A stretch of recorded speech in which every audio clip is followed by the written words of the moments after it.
Something about Leo's latest move doesn't add up. It seems like a simple announcement, yet a closer look reveals the outlines of a plan no one has yet dared to name. Too many signals are aligning, as if a silent strategy has been underway for months. Invisible to most, but evident to those who observe without distractions.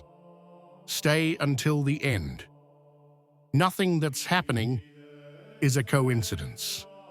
From the first days of this pontificate, a strange mixture of anticipation and anxiety has been felt in the air, as if the entire Church perceived that the beginning of this reign was not a simple change of leadership, but the beginning of a journey destined to have a lasting impact on the ecclesial body.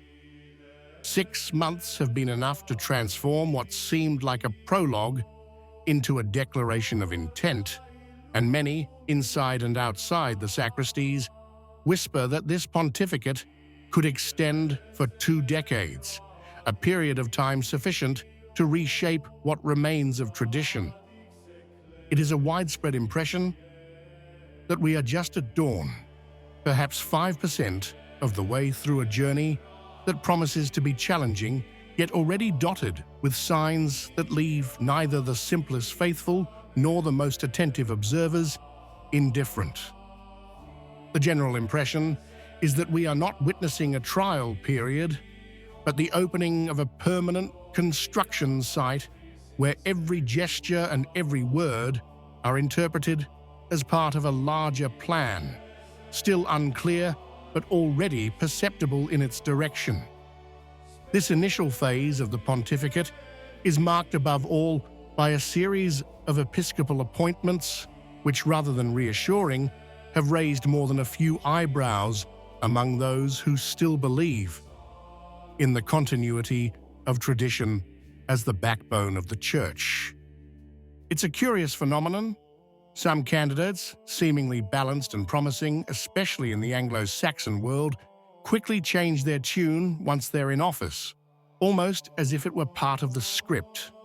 As soon as they receive the pastoral office, they suddenly become zealous promoters of social and migration agendas, closer to parliamentary debates than to the language of theology.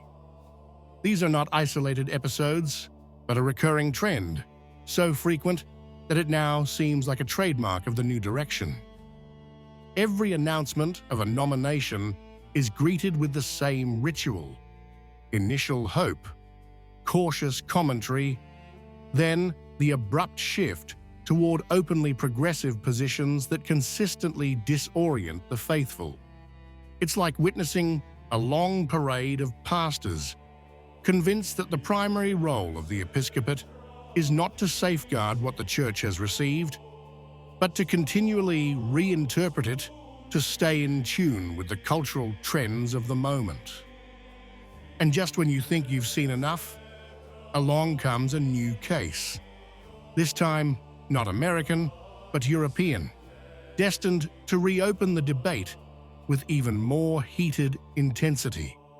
The news reigniting the debate this time comes from Northern Europe, reported with unusual emphasis by Gloria TV, almost as if it were a sign that a new front of tension is emerging precisely where the Catholic Church has always sought a fragile but still recognizable balance. Ireland, a land once united in faith and now shaken by decades of secularization, suddenly becomes the stage for a choice that shocks the most attentive observers. According to the headline published by the same newspaper, the pontiff has promoted a bishop with an orientation openly close to the positions of James Martin. The greatest concern, however, is not only the new prelate's personal inclinations, but also his explicit sympathy for the idea of intercommunion with the Anglicans, an issue that for centuries has been considered an impassable line. The announcement has the feel of a stone thrown into an already troubled pond, because it touches on a millennial wound and reopens the question of what still distinguishes, theologically and sacramentally, the two shores of Western Christianity.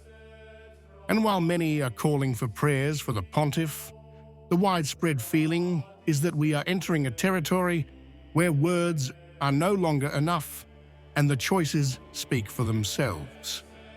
Adding to the heated debate in Ireland is the already shaky situation in Anglicanism, which has been experiencing an almost surreal institutional crisis in recent months. The See of Canterbury, once perceived as the moral centre of the Anglican world, finds its authority effectively emptied following the appointment of a woman as Archbishop, a choice celebrated by some as progress and interpreted by others as the final blow to the claimed apostolic continuity of the Anglican Communion. Because the issue, beyond appearances, is truly sacramental. If a woman occupies the top position and participates in the consecration of bishops and the ordination of priests, none of these rites can be recognized as valid by the Catholic Church. It is as if the last lamp that still allowed us to distinguish, at least in theory, a semblance of apostolic succession had gone out. The condemnation pronounced by Leo Thies more than a century ago, when he declared Anglican ordinations null and void, resurfaces today with an almost prophetic urgency, like a truth that had long remained in the background and now brought back to the forefront by the news itself. Paradoxically, the internal crisis among the Anglicans has not led to a rapprochement with the Catholic Church, but rather to a proliferation of communities that prefer to separate, claiming an independence that is as proud as it is theologically implausible. And it is in this already wounded context, where the rift is widening and sacramental confusion is growing, that a newly appointed Catholic bishop declares his admiration for the Anglican orders and hopes for liturgical communion with them.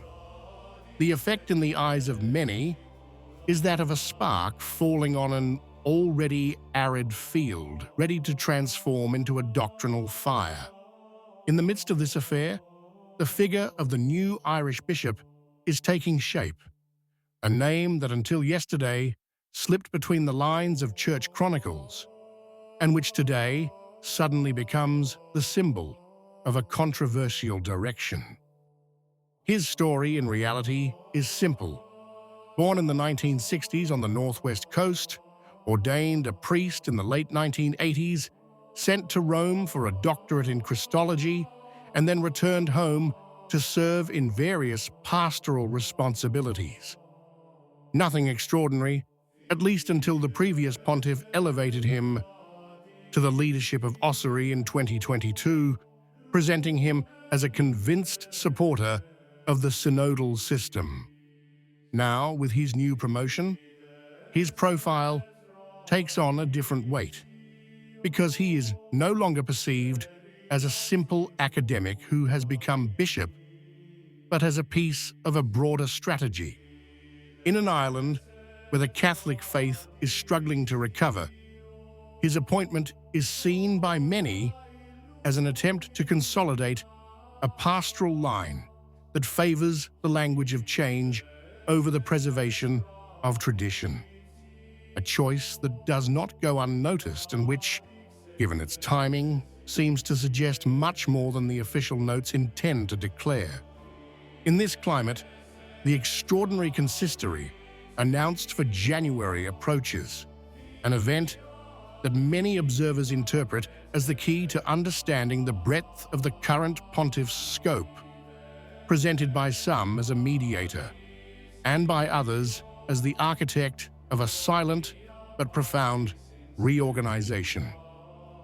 At a time when the Catholic West seems to be wavering between weariness and confusion, only one certainty remains: the need to implore grace for a church that is going through one of its most delicate moments, and which, as always in its history, survives only when it allows itself to be protected by what does not change. It is to this spiritual vigilance that those who still perceive how precious fidelity is in uncertain times silently entrust themselves. What do you think? If you liked the video, comment, "I'm in." God bless you.